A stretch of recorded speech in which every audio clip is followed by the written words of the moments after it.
Güey, imagínate que luego... ¡Mamá! ¡Escucho borroso! ¡Mamá, métame en arroz!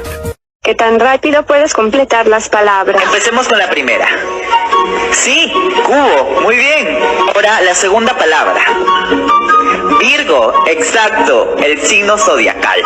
Ahora la tercera palabra. Pinocho, sí, al que le crece la nariz. Ahora la cuarta palabra. Sí, forzar. Ahora la quinta palabra. Los que nos encanta a todos. Comer, Fotos con tu nombre.